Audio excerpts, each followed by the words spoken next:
And look who has dropped in for a visit here. It's the Kiefer brothers, Chris and Casey. Casey, Chris, thank you guys so much for coming on the show today. Hey, man. Thanks for having us. Yeah, thanks for having us. It's a lot warmer, a lot more temperate here than most of the time when we see on TV. Yeah, a little bit. I hope it goes home with us because it's cold in Michigan right now too. This is great. Yeah, well, listen, I'm glad you guys are out here, and Project Yukon. We've got it coming up tonight, 9 p.m. as part of Real Tree Hunt Camp. Chance to watch Drop Project Yukon from the beginning. If folks missed any of this season, start watching from the beginning. And we were talking at lunch. I mean, you guys know I'm a huge fan of this show. I think what you all do is just incredible. It's almost like a Jack London story, like brought to life. It's so cool to know that in 2013 there is still wilderness out there. There are still ways that we can challenge ourselves and push ourselves to be more than what we usually are in our day-to-day existence. Yeah, that's part of what the whole Dropped project is about, basically. We live in a digital age right now, and to be able to just go out there and put yourself in the shoes of the way our ancestors were hundreds and thousands of years ago and just be in that element, I think that's part of the essence of Dropped. That's really what it is for me anyway. Our whole slogan for Dropped is be alive. Like we always say, be alive. And it's about just doing that. Just get up and get off the couch and get after it. Yeah, and to that end, I mean, have you guys, we're going to be getting to some questions from viewers here in the next segment, but I'm curious, I mean, do you have folks email you and say, listen, I want to tell you about my adventure. I couldn't spend 30 days in the Yukon territory, but let me tell you what I did last weekend. Yeah,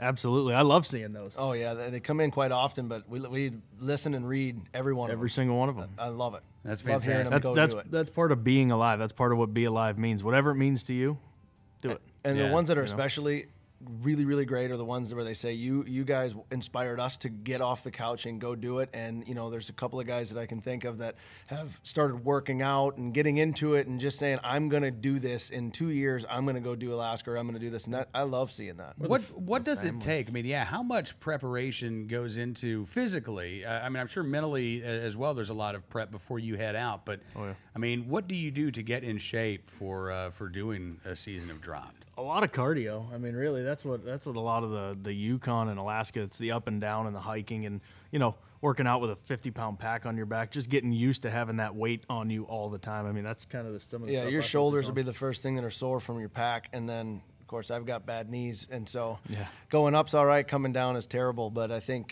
just being mentally prepared is enough. I mean, I'm physically prepared is one thing, mentally prepared is a completely different story. Oh yeah. And was it different going to the Yukon as opposed to Alaska in terms of gearing up mentally?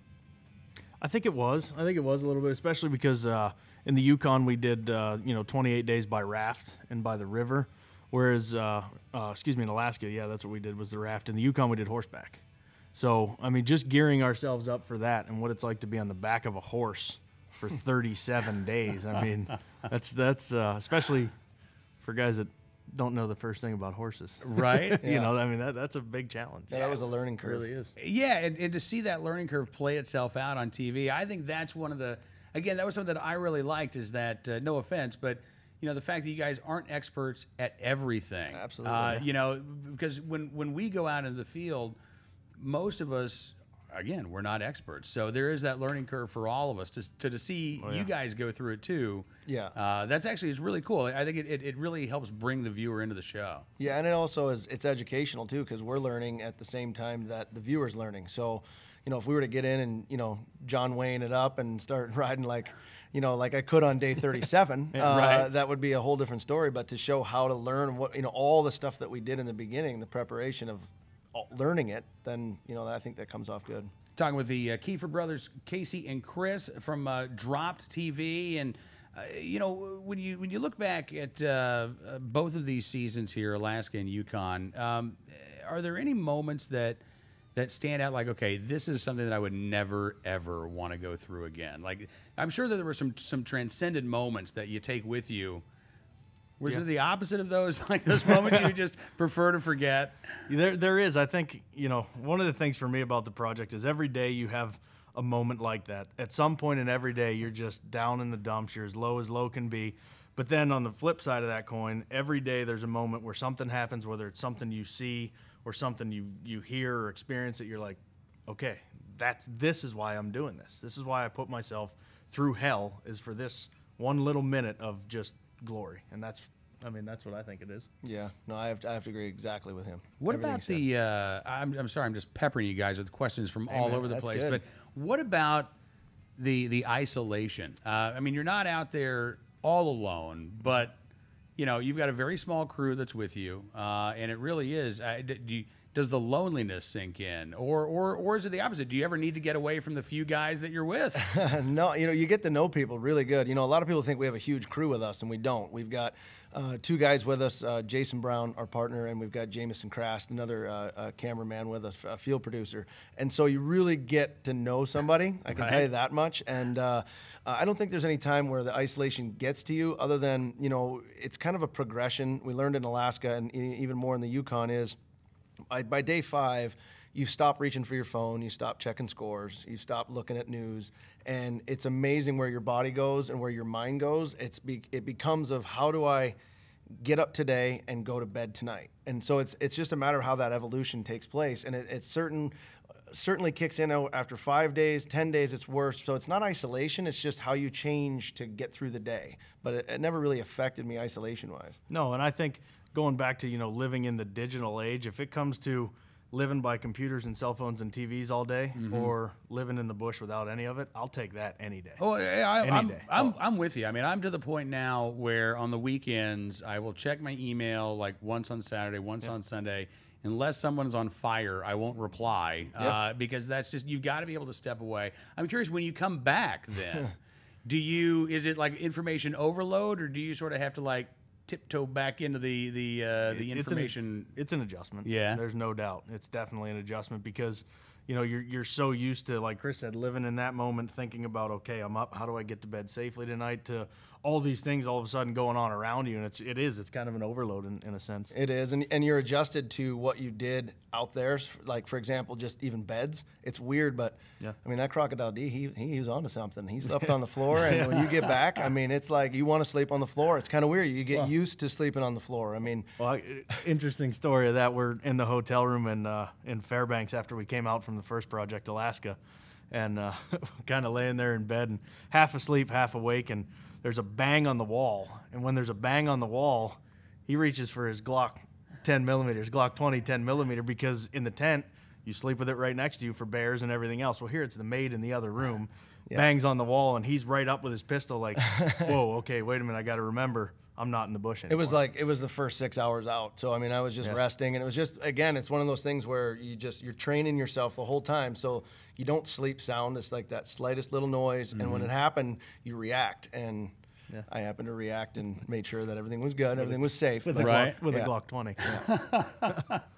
Well, yeah, I mean, I can imagine. Actually, you know what? I can't imagine. That's the thing. I like to think that I could imagine what you guys are going through. I have no earthly idea what you guys go through when you come back from something like this, because I think, the longest that I've ever spent away from me, like 8-9 days, which is, again, you just get that taste of being away from everything, and then you're right back into it. Sure. 30 days. And to do this again, what were you able to take from season 1 then, as you ended season 2 and you sort of came back to modern life? Were you able to take any lessons from season 1 and say, okay, I'm gonna try this a little bit differently to integrate myself? Yeah, I think so. I mean, just a simple thing like when we turn our phones on, turn them on, and then stick them in a pillowcase somewhere over there because they buzz for 30 minutes solid. Just, I mean, little things that we learn. I mean, adjusting yourself and don't do.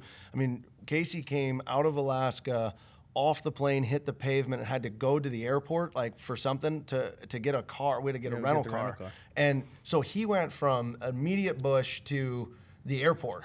And I mean, dealing with a rental car. And a rental car agent. Yeah, exactly. So that I think was a big shock. But and so I think just not going that deep into it. When we came out of the Yukon, we had time to unwind in Dawson City, which is amazing, and just kind of ease ourselves into it versus coming right back into it. Right. All right. So let's talk about upcoming adventures for you guys. What do you have planning right now? We're working on finalizing season 3. For Chris and I, we always like to joke around. As long as we keep making it out alive, we'll keep filming it. So we're working on season 3, finalizing all the logistics and planning for that right now, and it's going to be an exciting season.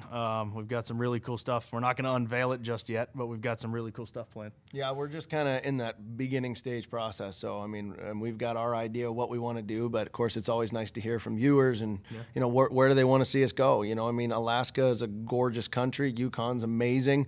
You know, a lot of people say, you know, how can you top it? And we're saying, well, I don't know. Maybe do we need to, or should we, or where should we go? And so we're planning it. We've got some good ideas.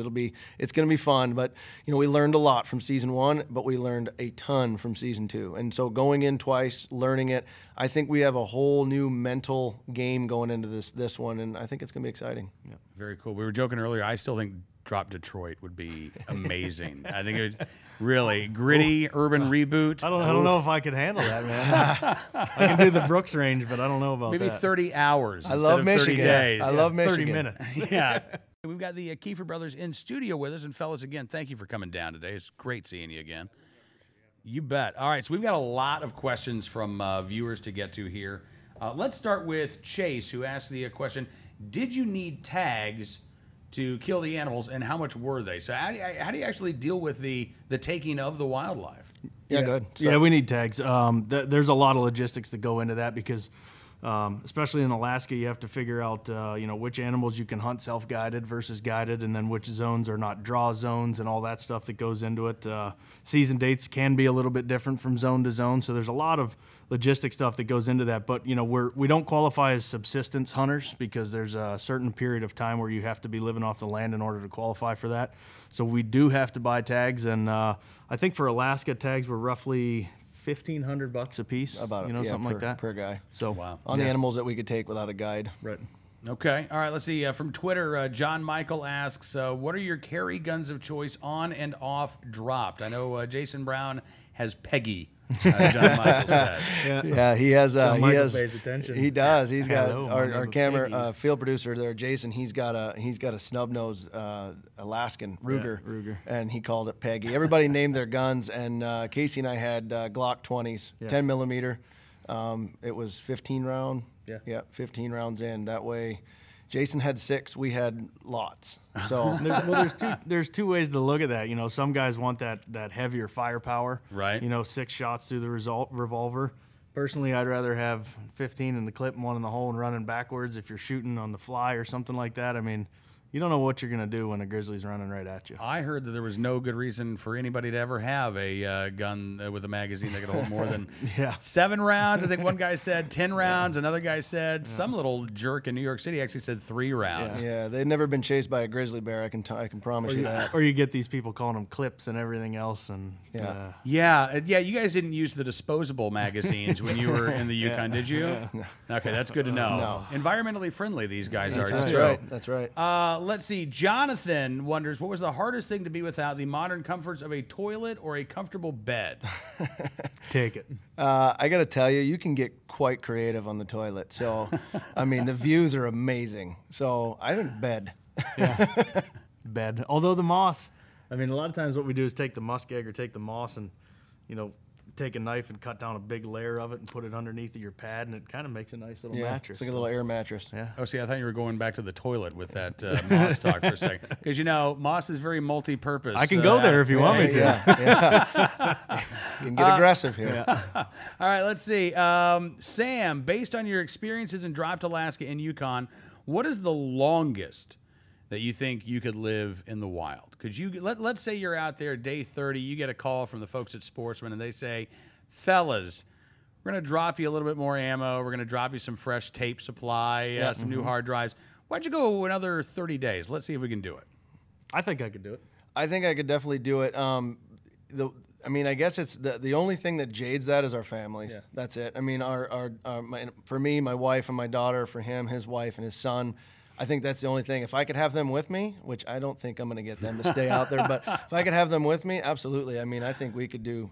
I know that Casey and I alone could do it for as long as we wanted. It gets rough. It definitely does. It gets to the point where you're getting a little stressed out. But I see no problem in staying forever as long as we didn't have that connection with the family. That's probably the number one thing. Yeah, it's a mindset when you're out there, and once you your mind clicks over to that kind of survival mode, your instincts take over, and that's just, I mean, it becomes part of who you are every day. You know, you talk about your families, and family is such a big part of this program. I mean, the fact that you guys are brothers. We were discussing this earlier, and how important that is.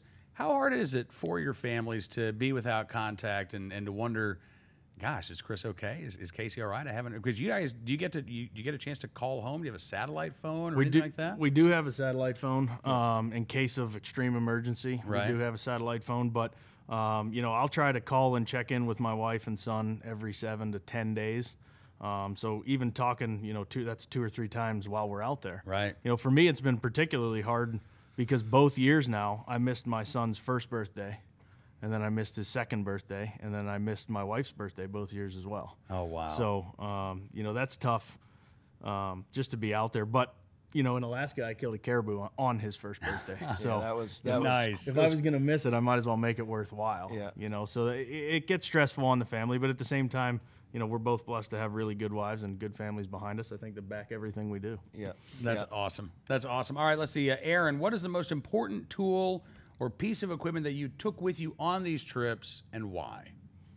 I got to say, without question, it's got to be a buck knife. I had my knife on me at all times. I think that is probably the #1 tool to have. I mean, you can get out of so many situations. You can help yourself in so many ways if you've got your knife on you. And I mean, I carry mine on. The only reason I feel weird today because I flew on the plane. But other than that, I mean, we have it on us at all times. And I think up there, that was my #1 tool. Yeah, hands down. There's nothing that can bail you out of a sticky situation like a good fixed blade buck knife. I mean, that's one of the things that we live by. From a hunting side, you know, I think optics. Yeah. You know, I think a good spotting scope, because when you're on a hunt like Alaska or the Yukon, in all reality, you spend 80% of the time glassing and 20% of the time hunting.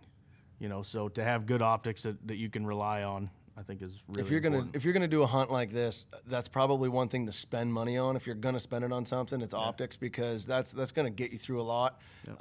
One of the cool things that we had in sheep country was the digiscoping. With the Nikon, so you could see the sheep up. People were asking us how we got some of that sheep footage, and that was all through the edge, the digiscoping. And I mean, some of that saved us because those sheep were far away, but it gave us a real good opportunity. We could just take a picture and then zoom right in on that picture and see if this ram was legal, and I think it came in quite handy. Yeah, save yourself a lot of heartache in the end. Oh, yeah. All right, now to that end, Dennis asked the question, why do hunting/shooting shows always feature high-end rifles and high-end hardware that common country boys like myself and many others could never afford on our best day? Does Dennis have a point? I don't know if Dennis has a point per se. The way that I always look at that, and the way I've compared it in the past, is if you're a mechanic for a living, you're going to have the absolute best tools that you can buy to allow you to do your job to the best of your ability. So for us as hunters, having to rely on what we have in the field to get through, you know, 28 days or 37 days, you know, I want to make sure that I'm carrying the best equipment I can that's going to get me through in the long haul. And that So that that's doesn't kind of the way always I look that at it. doesn't always equal a price tag either. I No. mean, you know, I shot the moose this year in the Yukon, 390 yards with a Traditions muzzleloader. Right. It's not an expensive gun. It's a great gun. I mean, it's a price gun. I mean, anybody can go out and look at it and probably afford to get one. And you're looking, especially in the muzzleloader market, and it performed amazing. So it doesn't always come with a price tag. It's just sorting through and finding the right equipment that fits you and what you can do with it. Yeah, no, that's a great point. I know, and Dennis, you know, we actually had a Commodore 64 set up here for me to use, but we figured it wasn't working well, so we actually had to upgrade to a better computer. I think same sort of exactly, mindset. Okay. exactly. All right, all right. Mary wonders, and again, I don't know how much you'll be able to tell Mary here, but Mary wonders, on your next show, do you think you would go to a desert or a hot location, something different than the previous two? I'm gonna make this a little bit more generic so that you guys will feel more comfortable answering this question. What do you look for in a location? A lot. Obviously, animals, the number of animals, because the more animals we can take, the more likely we are to survive. Always helps. Yeah, so we look at that. We look at terrain, you know, mode of transportation. How can we get around out there? Whether it's raft or horseback or foot or whatever it is. So there's a lot of things. I will tell Mary that hot weather and I don't really mix. So, I mean, that's just me personally, but Yeah, I don't know. I mean, again, looking back at the animals, transportation, everything, I mean, that's really what we're looking at, because dropped is such a different animal than other vertical hunting shows. And we do so many shows that actually come out without, your actual kill shot in it. And so when we are looking at places, what's nice about Alaska and the Yukon is we can do things that are unguided, that are on our own, which is great, but at the same time, it offers a plethora of game.